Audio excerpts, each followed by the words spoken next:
Looks like it came up. Okay, from this point forward, this class will be recorded and you will be able to get to it on YouTube. If you go to YouTube, the search box, put in my name, Carl McPherson, Prophecy. It'll take you right to the site. And currently there are 8 sessions recorded there. All of these 8 sessions are recorded for the singular purpose of what we're doing here today. And that is to develop the background for Rosh Hashanah.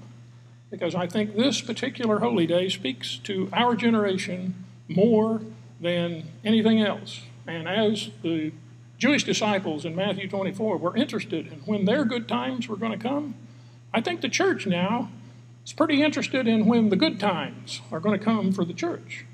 As the pastor said in his lesson this morning, basically words that, nothing is sure in life except death and taxes. Well, we are here to prove that only half true. Nothing is sure in life except taxes. Death, that's an option. There is a generation coming in which death will be bypassed. I'm here to suggest to you that that generation is this one. And I'll go through all the reasons why as we proceed along with Rosh Hashanah. Rosh Hashanah is a 2-day ceremony, correct? Correct. So, when it's marked on the calendar every year, the day that's marked is the first day? It's the first day, yes, Rosh Hashanah. They celebrate it for both days. Rosh Hashanah, as you... Yeah, you never skip a year. Rosh Hashanah is literally the head of the year. Like you said, there are 2 calendars running concurrently in Judaism. There's a secular calendar and a religious calendar.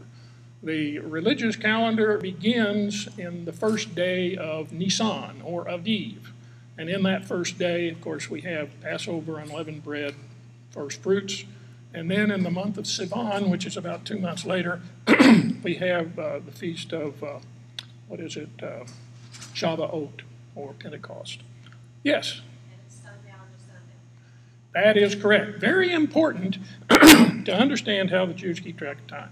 Their day starts at 6 o'clock in the evening, not 12 o'clock midnight.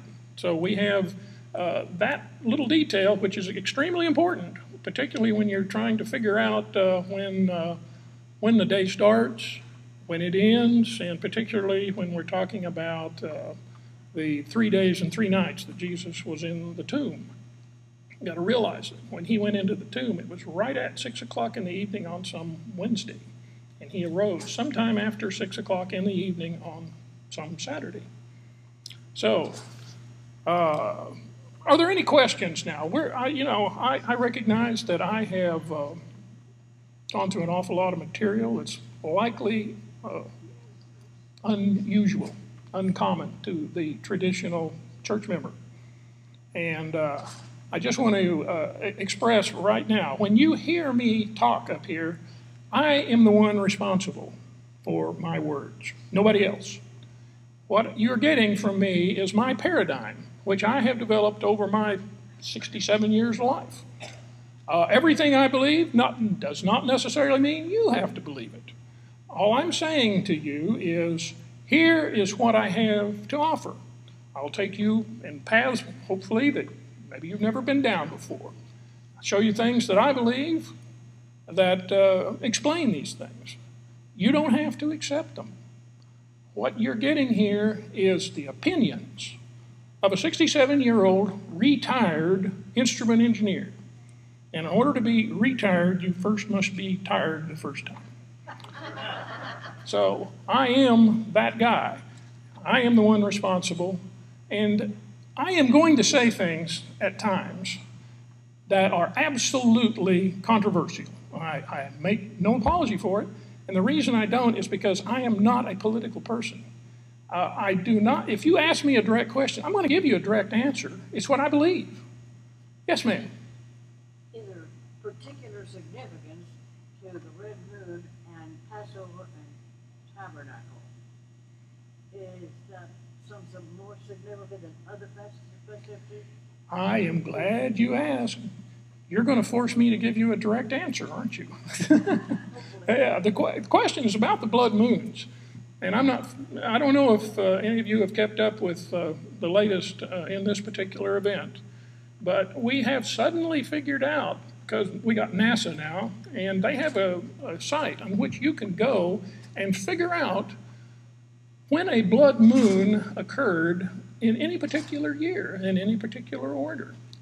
Now, there are people, and I wish I could give credit to the guy who wrote the book, but he discovered that in 33 AD, in 32 AD on Tabernacles, and in 32 AD on, what was the other one? What? Tabernacles and Passover? Was those the two? Because I can't remember right now. I believe it was Passover and Tabernacles. Yeah, that's right, because it was the first and the last. The first Jewish holy day, the last Jewish holy day, there was a blood moon in 32 AD. In 33 AD, on Passover and on Tabernacles, there was a blood moon. Now we know in 33 AD that there was a blood moon, right? Because, that's something else that I'm really sad to report that we're not going to be able to keep this room, but at some point, maybe at the time other than this time, we can get this class, because I have a DVD I would like to show you. Actually, I have two. One of them is called In Search of Eden. It's a scholarly report of where the Garden of Eden was. It's extremely important because of some of the other things we're going to talk about later on. And before Christmas time, I wanted to show you a DVD called The Star of Bethlehem, because the Star of Bethlehem shows you exactly what that star was. It was a literal, real event, and it's pretty dramatic. And this kind of ties right in also with the gospel in the stars, which we're going to be talking about later on, as soon as I get through the holy days and take care of a little other business. But I haven't answered your question yet. The point is, those blood moons that occur, every time in history that this has occurred, it's only occurred about 6 times where you have 4 blood moons in a row called a tetrad, and they appear on a Jewish holy day, and something strange happens in the life of Judaism at that time. The first time that I can recall in the last 2,000 years that it occurred was 32 and 33 AD. We know what happened then, right? Jesus was crucified. Well, I can't give you the exact dates of all the rest of them, but in 1493 and 92, the same thing happened. It was either 92 and 93 or 91 and 92. But you remember what happened in 1492, don't you? Columbus sailed the ocean blue. Well, Queen Isabella and Ferdinand kicked the Jews out of the country. Gave them 3 weeks or 2 weeks to get all their gear together, and they were kicked out of the country. It was a dark day for the Jews. Now, in history, you go forward and you find every time, well, not every time, but many times that the Jews experience a really dark day, blood moon on Passover, blood moon on Tabernacles, 2 years in a row, 4 of them together. Now, there have been a total of about 6 or so of these, and in the last 100 years, there's been 2 or 3. One of them occurred around the birth of the nation of Israel. Another one occurred, I believe, during the Yom Kippur War. Well, now, I said all that to say all this. Coming up, we've got a tetrad coming up. When is it, Pat? What year? We got 2 of them coming. Started this year, isn't it? Yeah, so it's going to be Passover this year. We had the blood moon. We're going to have another blood moon on Tabernacles this year. Next year, we got a blood moon on Passover, another blood moon on Tabernacles. I looked at that and I said, is God trying to tell us something?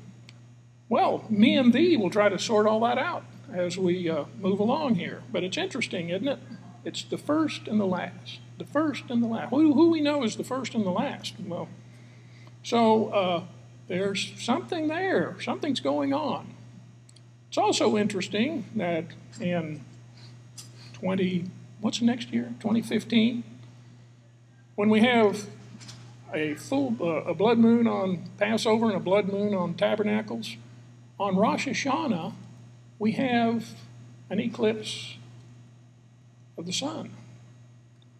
And it's interesting. The eclipse of the sun isn't over any land mass, but it's only over the oceans, over the seas. And how does the scripture deal with the seas? When you see the seas in the scripture, what's it talking about? Nations, principalities, people, tribes, tongues. Almost as if God's trying to tell us there's going to be an eclipse of the sun over the seas of this world, the nations. So, one thing to think about. But yeah, as we go along, I'm going to pick that up. Yes? Just a point of clarification. In the beginning, I thought this class was ending August 10 today, but you said that last week there's going to be another class. What is our schedule for this? Okay, the question is, what's the schedule going to be? When I talked with Johnny in trying to set up this class, I told him that I could give a Holy Days light service up until the class changes, and then we would have a kind of a repeat or a refresher course of the Holy Days, and then keep right on going. I told him in order for me to cover the material that I have, it's going to take about 2 years. And so, assuming that we have 2 years left, well, as you know, I like to talk a lot. And sometimes I get off on subjects that have nothing to do with what we're talking about today, but there's just so much going on in the world right now. It's hard not to talk about current events and things of that nature. And all these blood moons, really interesting stuff. But there's a lot of other stuff that's going on too, and I'll try to keep you apprised of that as time goes on. But at any rate, any more questions? Because I have determined that I'm going too fast. Well, the schedule, is it going to be like next week, the week after? I mean, what dates? What date? When do classes change? August the 24th. August the 24th. That's when we're going to get an influx, I hope, of new members. Now, we've got a dilemma in that only the Dofield classroom is going to be available. I'm trying to work around, see if we can't find some other place, any other place, and maybe we can get a bigger place for this class, because it's really uncomfortable to have so many people in a small classroom like that. Yes? Pray. What? Pray. Pray. In all things and every time. Yes, indeed. I didn't hear all of what you were saying, but you were telling me the other day after the Jewish feast days, you were going to probably do Daniel. Is that what you wanted? Well, here's kind of, and this is all subject to change, but my intention was to do, well, I should have brought the slide which had the original course layout on it, up to the 24th of August, and that was, we're going to do each one of the holy days. Before Rosh Hashanah, we had to do Matthew 24. Then we're going to do Yom Kippur after I get through with Rosh Hashanah. And then before Sukkot, we're going to do the Gospel in the Stars. That may take more than 2 sessions to get through that, because I got so much material I'd like to expose you to. And then after Sukkot, at that point, we were going to recycle the holy days, the original plan was, and do a mini session on those for anybody who came. And I'm thinking as to whether we even need to do that or not, because they're available on YouTube. Everything that you have gone through and we have gone through together since I got this thing started, it's available on YouTube. So I got to figure out how to do that. But one of the things I wanted to cover before we proceed on with Daniel, and with the idea of preparation to go through the book of Revelation, I wanted to do something else, and that is a little short study on the Genesis account of things. As you have heard me say, I am very opinionated about how things occurred back in the Genesis account. The Hebrew words there leave some interpretation available and open. I have come to a particular interpretation of of Genesis, and I want to show you why, because sometimes I say shocking things, I don't intend to shock you, but all I intend to do is to express the fact that there is a different opinion on a lot of things. The creation of Adam, his story, and how that ties into the Chinese belief of Adam and Shem, Ham, and Japheth. And there's just a world of information out there. And here's my basic paradigm right now. I used to believe that, when I went to Sunday school, I had a belief system over here. It was compartmentalized. This was religious belief. And then I go to school on Monday morning, and then I have another paradigm over here. Evolution, that's how we got here, and that things began with a Big Bang. And these two compartments never coexisted together. They had to exist by themselves because they were mutually incompatible. And as time has gone on, I have discovered, at least to my satisfaction, that the Bible is perfectly consistent with reality and the secular world. There ain't no differences. And when the Chinese emperor in the 3rd millennium BC records the events of the flood, that's pretty profound in my way of thinking. And how does that fit in our big paradigm here? Because it said that the whole world was destroyed. I want to go through that exercise with you. You don't have to believe me, but I just want you to hear the other side of the story. And I'm going to take at least one session and maybe two to go over that. So that's generally where I'm headed with all of this. The first part of this story is to give you background with the Jewish holy days that I'm fairly sure most of you don't have, from a viewpoint of how the Jews looked at things, and gives you a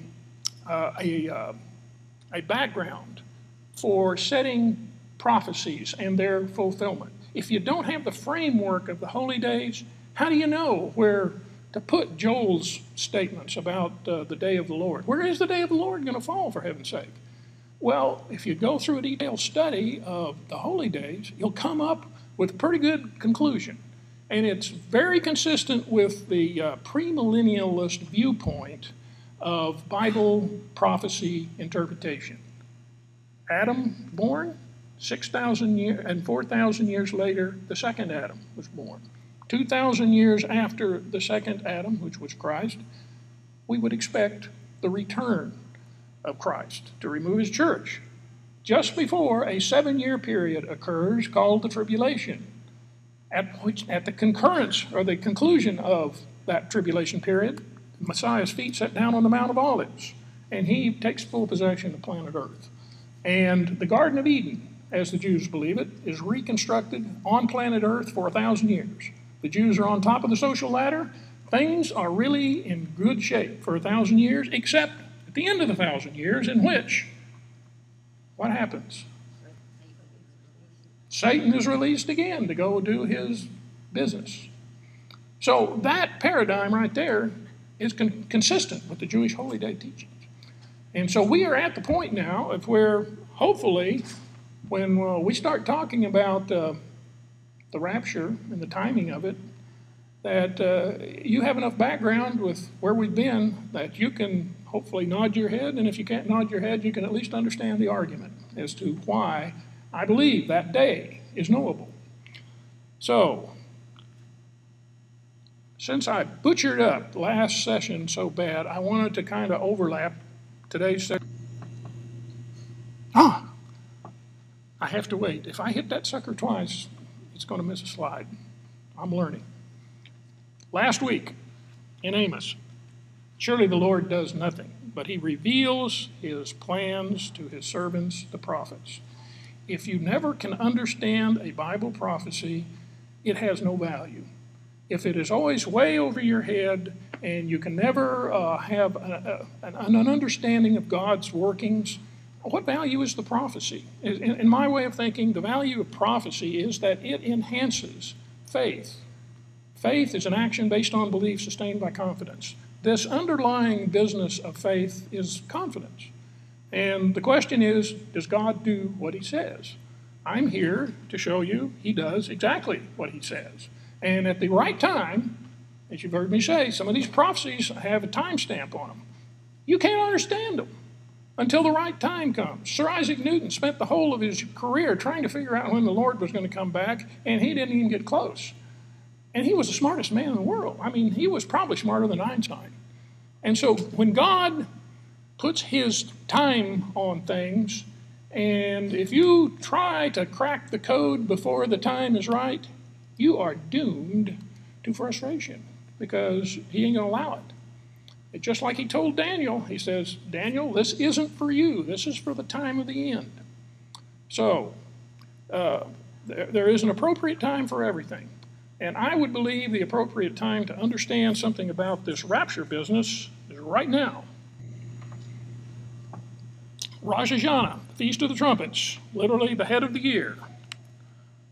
It is instituted, at least in one place, and that's Leviticus 23:24. And the Lord spake unto Moses, and say, Speak unto the children of Israel, saying, In the 7th month, in the 1st day of the month, you shall have a Sabbath, a memorial, a zikaron, of blowing trumpets, a holy convocation. You shall do no servile work therein, but you shall offer an offering made by fire unto the Lord.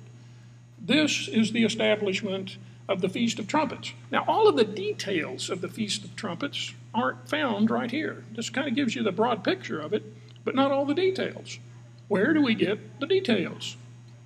We get the details from the oracle people, God's oracle people, and that be the Jews. And last time, we read Psalms 27. That is a part of the liturgy of Rosh Hashanah that's read both morning and evening from Elul 1 through Tishri 10. Now, Elul 1, we know that is the month before the month of Tishri.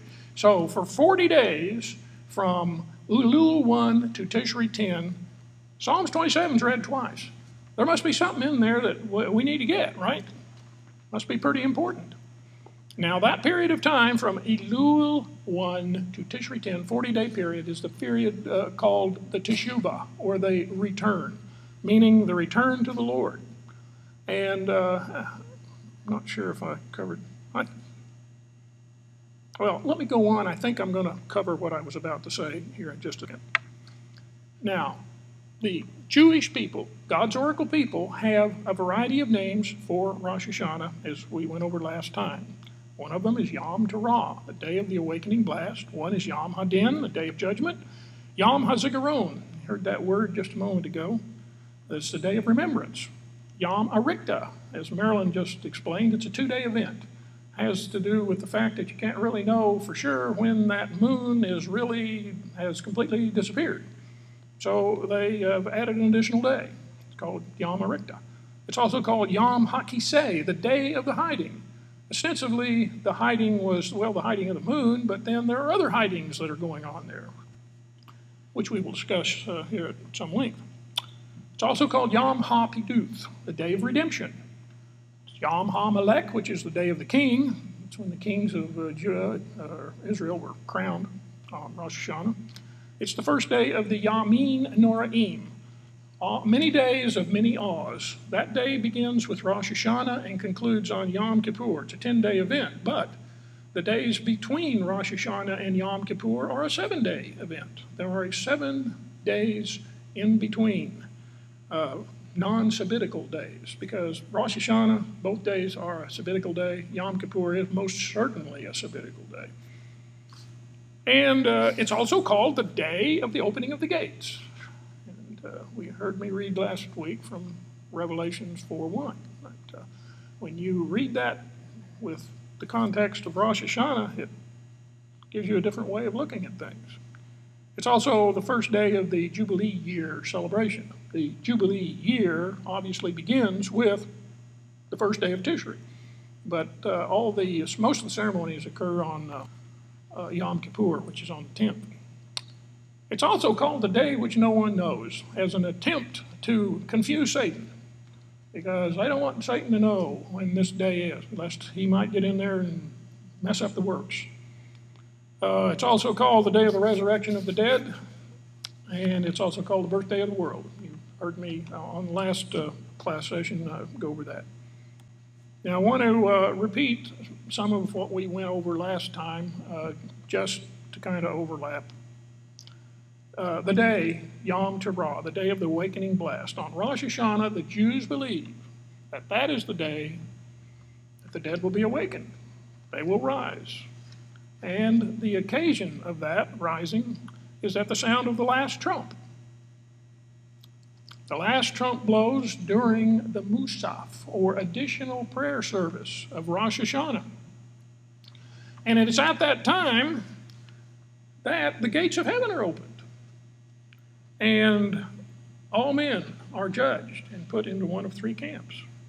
Now, all the Jewish gravestones, if you've ever been to Israel, you'll see a shofar inscribed upon them. That shofar is there as a reminder that at the sound of that blowing, of that last trump, that shofar, that the dead are going to rise. Now,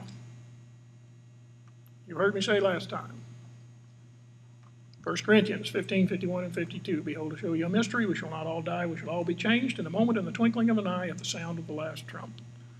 The last trump blows on Rosh Hashanah. The last trump isn't the great trump. It isn't the first trump. It isn't one of the trumps of the 7 plagues of Revelation.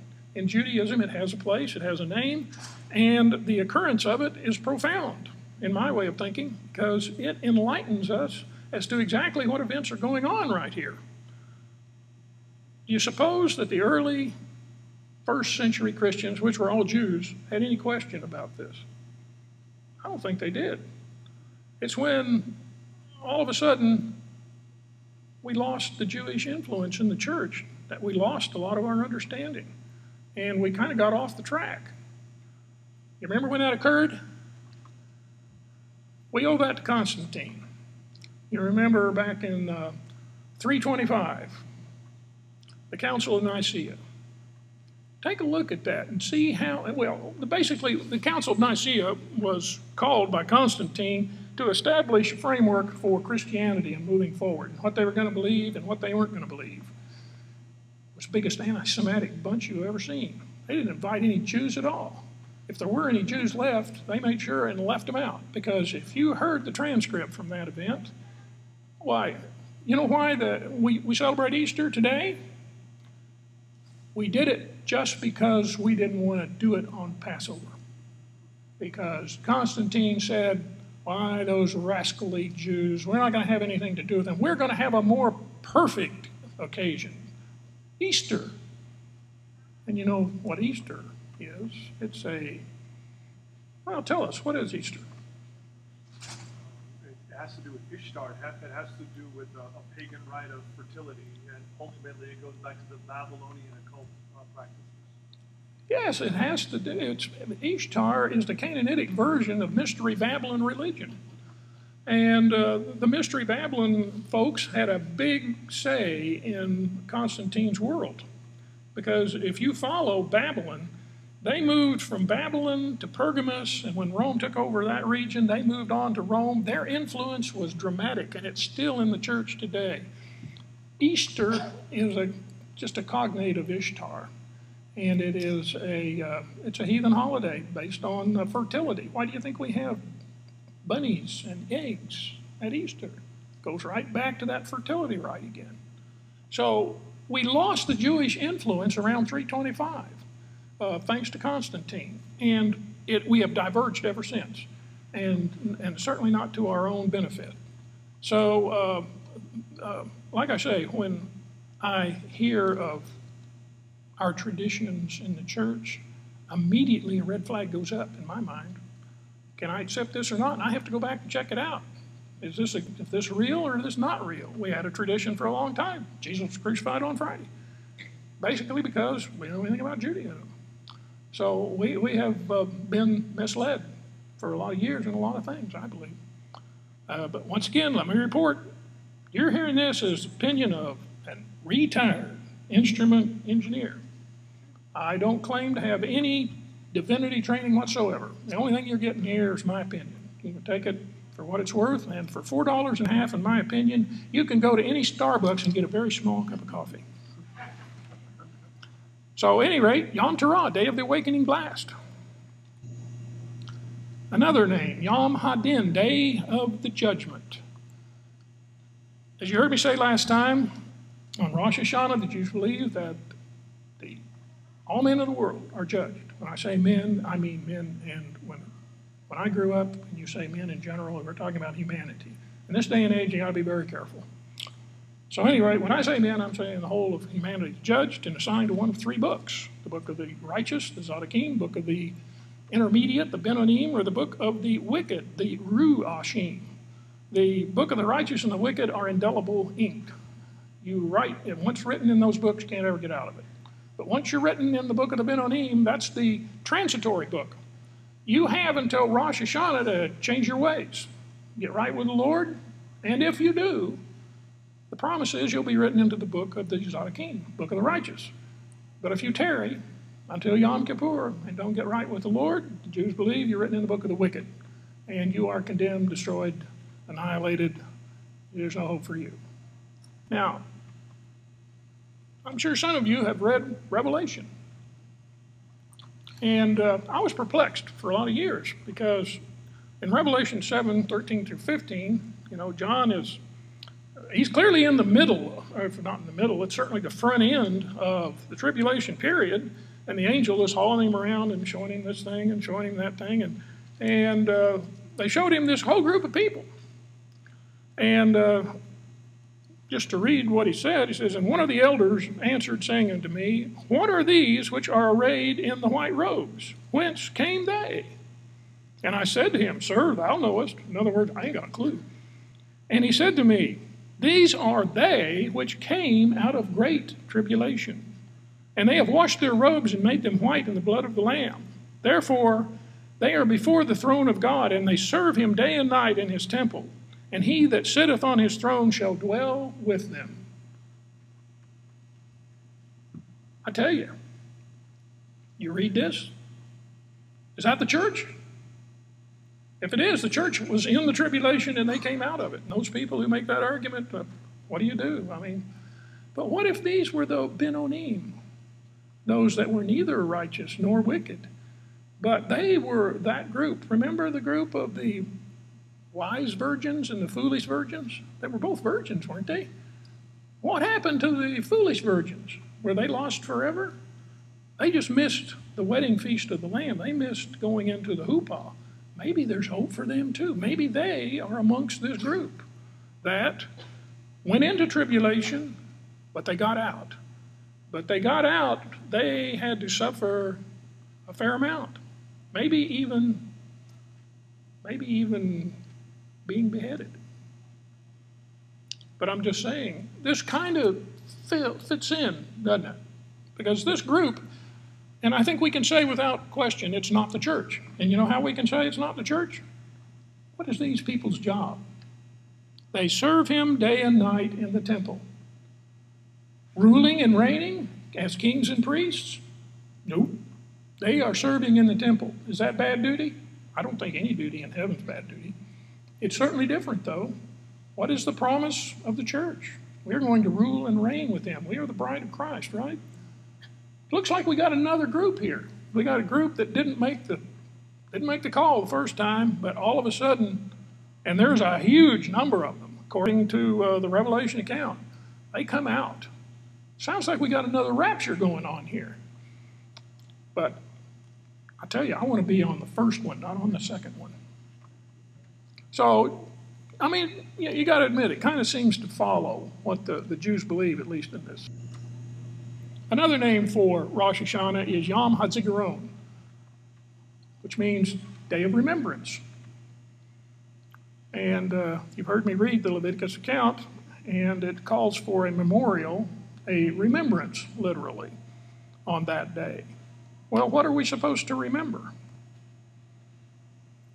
If you read Malachi 3:16 through 19, and I'll read that for you, it says this: "Then they that fear the Lord spake often one to another, and the Lord hearkened and heard it.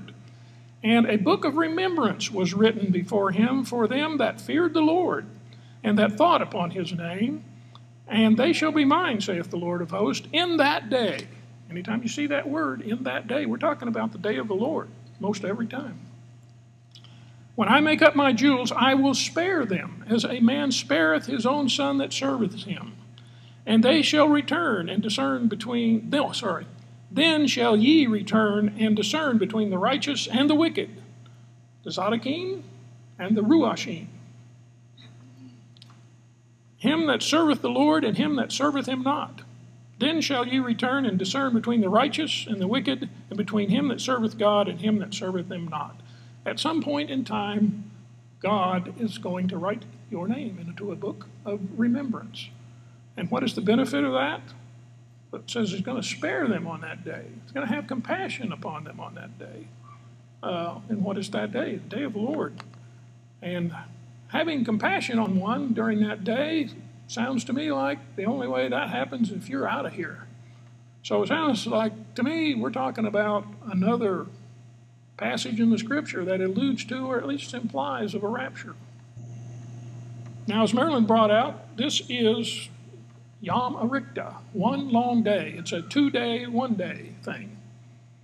And Rosh Hashanah falls on Rosh Chodesh, which means the new moon. And what's a new moon? That's no moon. You can't see the thing. It's black. In Jerusalem, it's difficult, as any place else, to determine exactly when that new moon occurs, because if it's got a little sliver on it, that's not a new moon. It has to be absolutely dark. And so the Jews have determined, in order to make sure that you get that day absolutely right, you kind of have to narrow it down to a 48-hour window, because you can't get it any closer than that, at least in many occasions. So that's where the Yom Arichta came from. It has to be a 2-day event, according to God's oracle people. Now this is an interesting one. Yom HaKisei, the day of the hiding. There are many folks that, when you talk about the rapture, particularly in traditional church, they would say that rapture isn't in the Old Testament. Can't find it there. It's only a couple places in the New Testament, and they tend to discount the whole thing. Because, well, it's just mentioned a couple times. Maybe Paul just was having an optimistic thought that he just passed along. Well, I don't believe that at all. In fact, you can find the rapture in the Old Testament. I'll show that to you as we go along here. What I've got here on the screen is a piece I just pulled right out of the internet from a guy named Eddie Chumney. He is a Jewish Christian, very familiar with Jewish belief system, and he has a great story to tell. In fact, if you go there to his website, he's got all these holy days and his interpretation of what they mean. So he did such a good job with this, I said, well, why do I need to change it? I'll just write it down here for you and give him the credit. It says, yet another name of Rosh Hashanah is Yom HaKisei, the day of hiding, or the hidden day. The term kisei or kisei, keke, is derived from the Hebrew word kaka, which means to conceal, cover, or hide. Every day during the month of Elul, the trumpet is blown to warn the people to turn back to God, except for the 30th day. I think I said the 29th the other day. It's the 30th day of Elul. The trumpets don't blow. The day preceding Rosh Hashanah, on that day, the trumpet is not blown and is therefore silent. This is because much about Rosh Hashanah is concealed and shrouded in mystery. The mysterious aspect of Rosh Hashanah is indicated in the Scripture. Sound the shofar on the new moon in concealment of the day of our festival. That's in Psalms 81:3. Satan, the accuser, is not given notice about the arrival of Rosh Hashanah, the day of judgment. How you can confuse Satan, I'm not really sure, but hey, that's the logic behind it. Now, if we look through the Scriptures, and particularly on Psalms 27, we get a clue here about this being hidden from the day of trouble. I just picked out the center part of Psalms 27 here. It says, one thing I have desired of the Lord, that I will seek after, that I might dwell in the house of the Lord all the days of my life, to behold the beauty of the Lord, and to inquire in his temple. For in the time of trouble he will hide me in his pavilion. In his secret tabernacle, he will hide me, he shall set me up on a rock. That phrase, set me up on a rock, could possibly be interpreted, set me up to God. So we've got this issue of hiding here in Psalms 27. I would suggest to you that hiding is me and thee, those upon whom he will have compassion during that day. Yes? Isaiah 27 says it better, in my opinion. What? Okay, read Isaiah 27. Well, Isaiah 27 in verse, what is that, 20, come my people, enter your chambers and shut the doors behind you, hide yourselves for a little while, till my wrath is past. That's exactly correct. It is the hiding. And the interesting place is where the hiding is taking place. It's taking place in the chamber. That Hebrew word is shadar. What's the shadar? Anybody gonna venture a guess? Shadar is the wedding chamber. You were going to say that. Okay, I'll give you credit. You were thinking it. Well, actually, I think it's Isaiah 26 you were reading, wasn't it? Oh, yeah, I'm sorry. Good, that's what's on the menu right there. Hide thyself in the chamber until the indignation passes over. Another word for the tribulation period. For behold, the Lord will come out of his place to punish the inhabitants of the earth for their iniquity, and the earth shall no longer disclose her blood, nor no longer cover her slain. A clear reference to the tribulation period, and that somebody gets the opportunity to escape. They are being hidden, a day of hiding, and they're going into the wedding chamber. Can anybody give me the Jewish wedding ceremony in a nutshell? You know the events? Anybody? Well, let me take a stab at it. Basically, when a bridegroom, the male, wants to marry a woman, he must go to her father and negotiate her price, because he has to buy the bride, right? Now, when you're negotiating the price, this is done apart from the bride being there. Now, they negotiate the price. Now, you can't have a cheap price, because if the price is cheap, that means you've got a cheap bride, and so you don't want that. So you got to have it's got to be a substantial price. And once that price is determined, then you write a contract called a shitrei yurasim, and that is a legal document. Now, once that is decided, and this is done between the bridegroom and the father, or the father and the brothers, the male portions of the house, once that's done, then the bride, although she's not a part of it, she knows what's going on, she has the opportunity to accept or reject. And if she accepts, then she comes to the table, a glass of wine is poured, and she drinks the wine. And when she drinks the wine, that's a covenant. They are at that point betrothed. They're not fully married, but in order to break that vow, you got to go through a divorce proceeding. So they are betrothed at that point. Now the bridegroom leaves, and he goes to his father's house to prepare the shadar, the wedding chamber. Now, many times it's just a room inside the father's house. And how long is he gone? Well, it can be a year, it can be a day, it can be 2 days. It just depends. But when he comes, and after, now the interesting thing is, when he is in the process of preparing the wedding chamber, and someone were to ask him, well, when are you going to get the bride? He would say, of that day and that hour knoweth no man but my Father only. It's because the Father was responsible. He couldn't do anything until the Father approved. So when the Father approved, then he could go get the bride. And when did he go get the bride? When at midnight.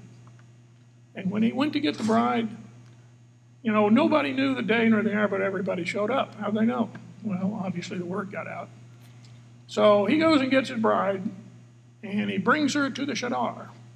They stay in the Shanah for 7 days. And then they come out and they have the wedding feast of the bride and groom together. So now, with that in the background, who is the bride of Christ? The church. Has there been a price paid for the bride? Was it a high price? About as high as you can get. Now, where is the bridegroom right now? He's in his father's house. He's preparing the Shanah. I go to my father's house to prepare a place for you, that where I am, there you may be also. So when he comes back, when's he going to come back? Well, according to Jewish tradition, it's going to be at midnight. Is anybody going to know? Well, it's a day that nobody knows, but everybody knows. How do they know? Well, the word gets around. You read 1 Thessalonians 4:16 and 17, for the Lord himself shall descend from heaven with a shout, with the voice of the archangel, and with the trump of God, and the dead in Christ shall rise first, and then those who are alive and remain shall be caught up together with them in the clouds to meet the Lord in the air. So ever shall we be with the Lord. One of a few of the most hopeful scriptures in the whole Bible, in my humble opinion. There's coming a time when the trump of God, in this case it's called, which I believe is coexistent and the same as the last trump, that Christ is going to descend to the lower atmospheres, as we have heard. And then we are going to be caught up. Just wanted to call your attention to that phrase, caught up. Where did our word rapture ever come from anyway? Now, a Latin Vulgate, absolutely. Glad you're here. You ask 100 people that question, you'd get 99.4% wrong. But the Latin Vulgate is where we get the word rapture. There are people who have used the argument, the rapture is not a biblical word, stop using it. Well, as you know, I tend to disagree. In 385, Damascus I was the Pope in Rome, and he saw the need to have a Bible written in the vernacular of the day, which was common Latin. So he engaged a guy named Jerome to make that Bible. Jerome was a linguist. He was fluent in all sorts of languages. He could do the job. Now, this occurred around 390. Jerome completed the job, prepared what we know as today the Latin Vulgate in around 405 AD. And so we have a now book in Latin, and it's a common reference. Now, when Jerome got to this passage, 1 Corinthians 4:17, and he came across this word caught up, well, the Greek, in the Greek Septuagint, had the word harpazo there for that word, caught up. And so Jerome was searching around for the equivalent Latin word, and that was rapio, or rapio. That's where we get our words raptor and rapid. And so there was kind of an adulteration of that word rapio that we get our word rapture. So to those who say the word rapture isn't in the Bible, well, yeah, it is. It's just in the Latin Vulgate version of the Bible. And we, as we are been known to do, we take words and make other words out of them. It's the way things work here in America. So that's where that word rapture came from. So if anybody tries to tell you it ain't in the Bible, tell them they're looking in the wrong Bible. Now, the word rapture is also, well, the word harpazo is also used in Acts in chapter 8:39. You recall the story of when, who was it? Philip?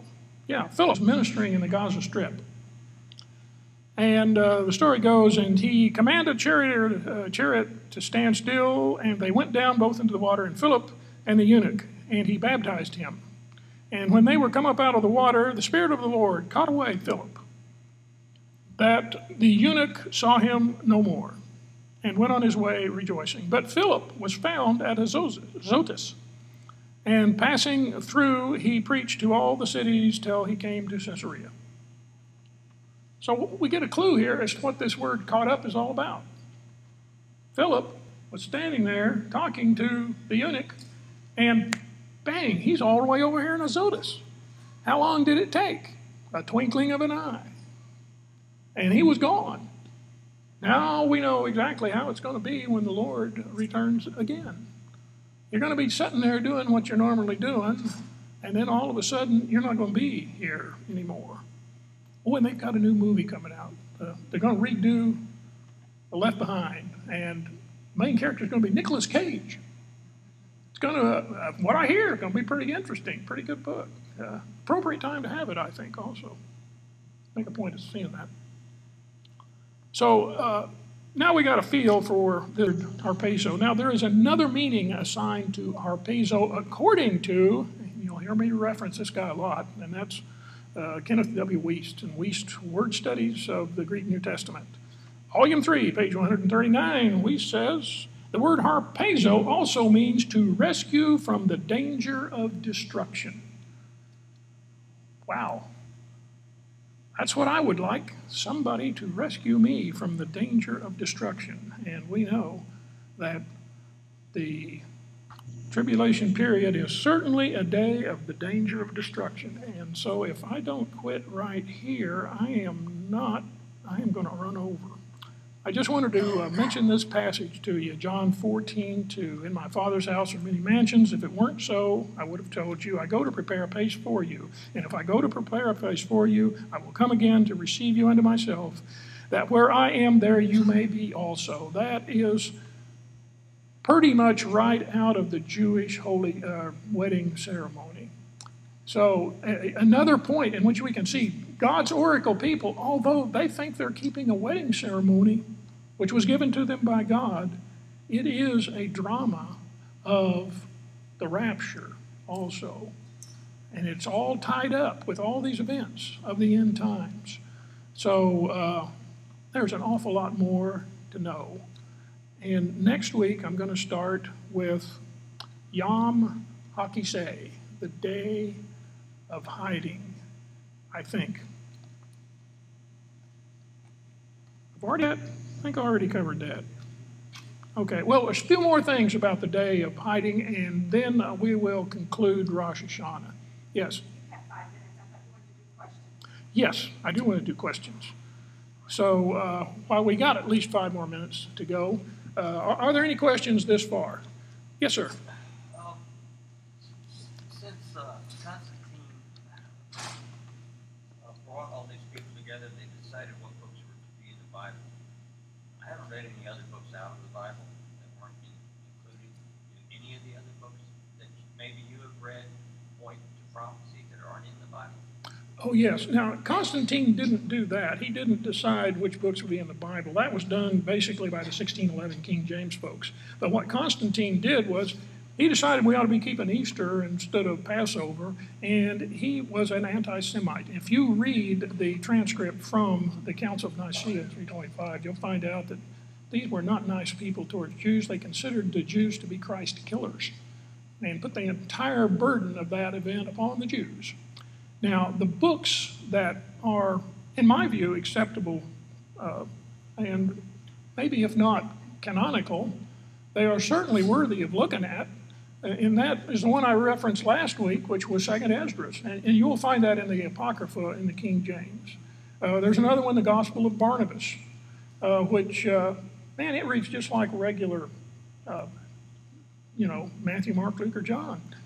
And I think it's worthy of at least taking a look at. And, of course, it's the one that defines time as, 6,000 years, and then 1,000 years, sabbatical years, and then followed by an 8th period of not counting. And you don't get that. How come that one didn't make it into the Bible, I wonder? I don't know. But probably because it wasn't time. And now I think it is time that we understand the big picture. Yeah, Pat. When you were talking about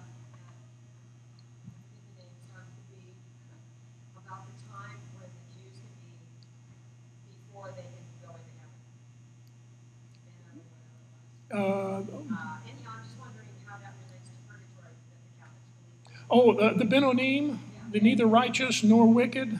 How does that relate to purgatory? Well, I'm kind of shooting from the hip here now, but I believe that the Benonim, this is not someone who dies. The Benonim are the living between Rosh Hashanah and Yom Kippur. You cannot die as a Benonim. You are either righteous or wicked. But during this period of tribulation, there are, apparently according to Revelations, there are Benonim, those who are neither righteous nor wicked, and who become either one during this period of time. The Catholic view of purgatory is that, you know, if you die and you weren't quite good enough, well, you got to be purged of your iniquity. And that purging, it was really an attempt to extort money from people. Because if you got old Harry's in purgatory, well, for, $100, we'll pray him out of purgatory. You see any motivation there? Well, that was the motivation. It was a wonderful way to extort money out of people. Now, there are Catholics, and let me tell you, I believe there will be Catholics in heaven. Because the difference between a saved person and a lost person isn't the name on the front of your church building. It has to do with the condition of your heart. Are you operating in faith or not? And let me tell you, we are all failures when it comes to perfectly understanding the will and the teachings of God. Every one of us. Catholics alike, even Baptists. We haven't got it all right yet, and we won't get it all right. What we're trying to do is to understand the best we can, and when we have issues that we don't understand, you pray about them, and I believe in time we will understand a lot. And in this day and age, we understand so much more than we have ever understood before. I mean, even so much as just 5 years ago. Yeah, Mary? You said that for the wedding, that the bride and the bridegroom go into the hookah for 7 days. Is that like of the 7-year tribulation period? Because, is there a distinction between the wedding? I always heard that the wedding feast was going to take place in heaven, but then I read it's going to take place on earth. Yeah, it's kind of interesting. I'm not real sure. I believe it is on earth that it takes place, but I'll have to check on that because I'm old and tired and retired. The wedding itself takes place in heaven. But the 7-year period in the Huppah, that 7 years when all hell's breaking loose on earth, we are in the Huppah with the Lord. And then at the end of that period, there is the wedding feast of the Lamb, and as the New Testament account says, Christ is actually going to do the serving at that. We are sitting down, and he, the bridegroom, is going to serve the bride. Isn't that going to be interesting? He always has that servant nature, even in the eternals, it appears. So that's why we should be like him and be servants. Any other questions? Yes, ma'am. The Benonim, yes.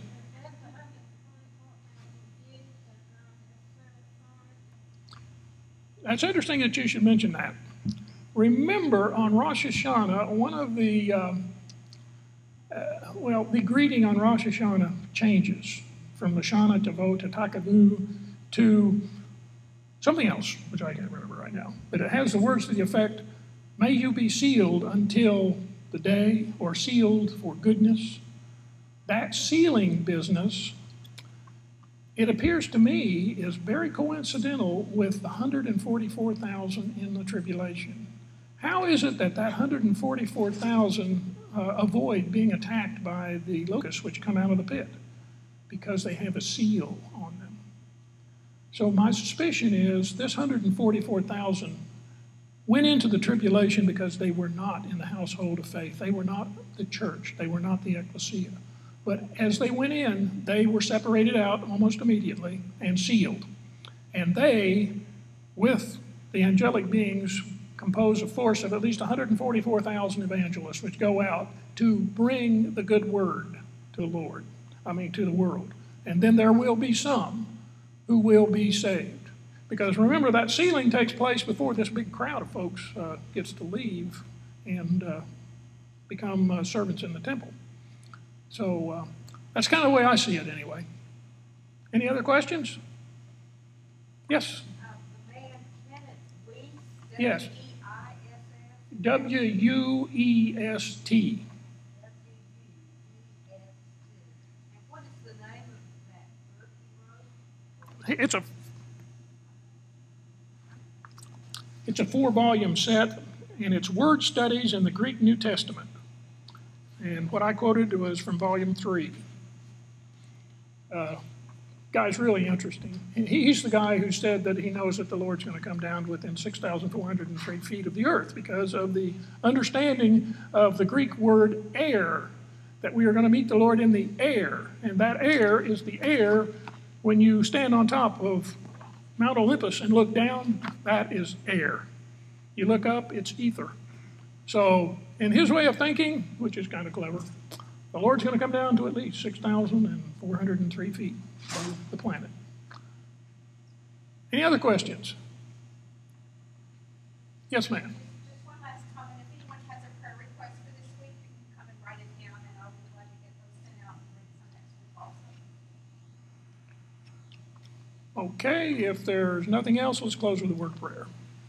Blessed are you, O Lord our God, King of the universe, our creator and maker, and the one who gives life and who takes it away and who gives light and darkness. And we're thankful that you have given us light in this dark world, that we can see this hope that you have given us, that someday that we are going to hear that last trumpet blow and that we will all be changed in a moment, in the twinkling of an eye. And for that day, Lord, we look forward to it. And we just thank you that we have that hope and that promise. And we ask all of this in the name of Yeshua HaMashiach, Jesus our salvation. Amen. Looks like it came up.